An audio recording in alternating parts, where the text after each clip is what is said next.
السلام علیکم ورحمۃ اللہ وبرکاتہ۔ الحمدللہ رب العالمین والصلاة والسلام علی رسولہ محمد وعلی آلہ وصحبہ اجمعین۔ محترم حضرات، خیر مقدم ہے آپ کا۔ اعوذ باللہ من الشیطان الرجیم، بسم اللہ الرحمن الرحیم۔ وسیق الذین اتقوا ربهم الی الجنة زمرا حتى إذا جاءوها وفتحت أبوابها وقال لهم خزنتها سلام عليكم طبتم فادخلوها خالدین۔ محترم حضرات، میں نے آپ لوگوں کے سامنے سورہ زمر کی آیت نمبر 73 کی تلاوت کی، جس میں اللہ سبحانہ وتعالیٰ ارشاد فرماتے ہیں، متقی لوگوں کو گروہ در گروہ جنت کی طرف لایا جائے گا، یہاں تک کہ جب وہ وہاں پہنچیں گے تو جنت کے دروازے کھولے جا چکے ہوں گے۔ جنت کے خازن فرشتے ان سے کہیں گے، سلام ہو تم پر، بہت اچھے رہے، داخل ہو جاؤ اس جنت میں ہمیشہ ہمیشہ کے لیے۔ سب سے پہلے جنت کا دروازہ رسول اکرم صلی اللہ علیہ وسلم کے لیے کھولا جائے گا۔ حضرت انس بن مالک رضی اللہ عنہ کہتے ہیں کہ رسول اللہ صلی اللہ علیہ وسلم نے ارشاد فرمایا، قیامت کے روز سب سے پہلے جنت کے دروازے پر میں آؤں گا اور دروازہ کھلواؤں گا۔ جنت کا خازن دروازہ کھٹکھٹانے پر پوچھے گا، کون ہے؟ میں جواب دوں گا، محمد صلی اللہ علیہ وسلم۔ خازن کہے گا، مجھے اسی بات کا حکم دیا گیا تھا کہ آپ سے پہلے کسی کے لیے دروازہ نہ کھولوں۔ اسے مسلم نے روایت کیا ہے۔ حضرت انس بن مالک رضی اللہ عنہ کہتے ہیں کہ رسول اکرم صلی اللہ علیہ وسلم نے فرمایا، قیامت کے روز سب سے زیادہ امتی میرے ہوں گے اور میں سب سے پہلے جنت کا دروازہ کھٹکھٹاؤں گا۔ اسے مسلم نے روایت کیا ہے۔ حضرت سہل بن سعد رضی اللہ عنہ سے روایت ہے کہ نبی کریم صلی اللہ علیہ وسلم نے فرمایا، جنت میں 8 دروازے ہیں، جن میں سے ایک کا نام ریان ہے، جس میں سے صرف روزہ دار ہی داخل ہوں گے۔ اسے بخاری نے روایت کیا ہے۔ جنت کے بعض دوسرے دروازوں کے نام اس طرح سے ہیں، جیسے باب الصلاح، باب الجہاد، باب صدقہ۔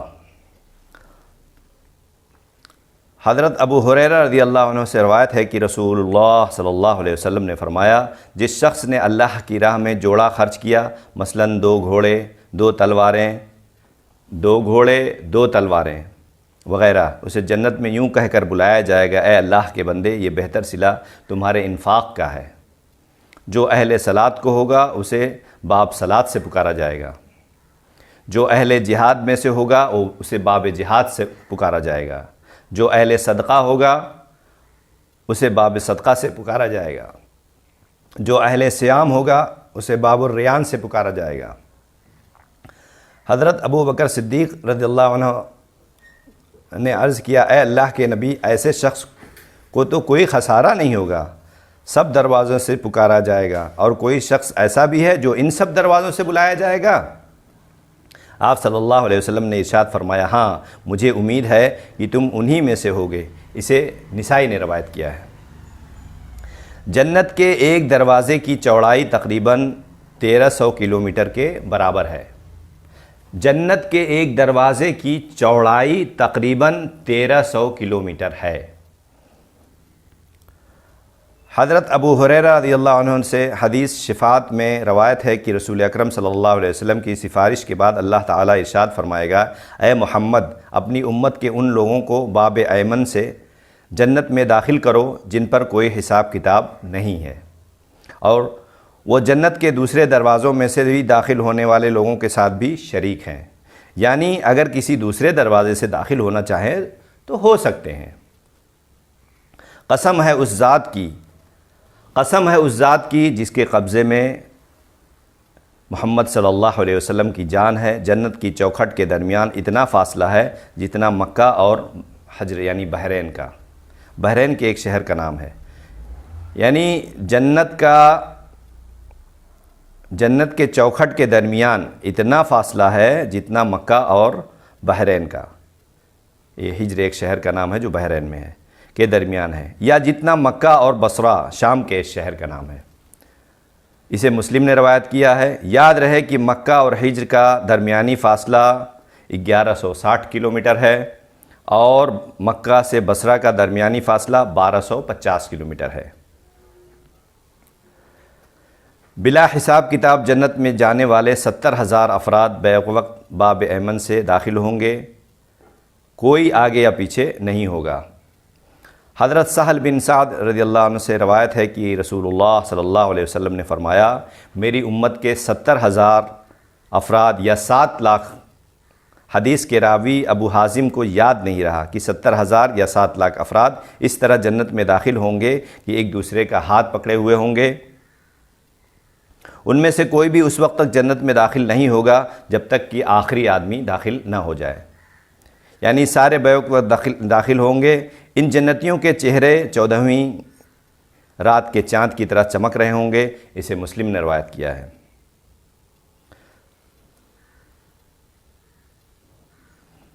اچھی طرح وضو کرنے کے بعد کلمہ شہادت پڑھنے والا شخص جنت کے 8 دروازے سے جس سے چاہے گا داخل ہو سکے گا۔ حضرت عمر بن خطاب رضی اللہ عنہ کہتے ہیں کہ رسول اکرم صلی اللہ علیہ وسلم نے فرمایا، تم میں سے جو شخص اچھی طرح پورا وضو کرے پھر کہے اشہد ان لا الہ الا اللہ وان محمدًا عبدہ ورسولہ، یعنی میں گواہی دیتا ہوں کہ اللہ کے سوا کوئی الہ نہیں اور محمد اللہ کے بندے اور اس کے رسول ہیں، اس کے لیے جنت کے 8 دروازے کھول دیے جاتے ہیں جس سے چاہے داخل ہو۔ اسے مسلم نے روایت کیا ہے۔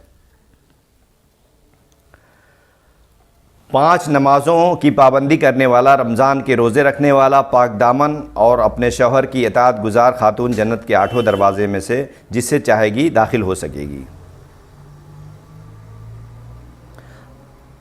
حضرت ابو ہریرہ رضی اللہ عنہ سے روایت ہے کہ رسول اللہ صلی اللہ علیہ وسلم نے فرمایا،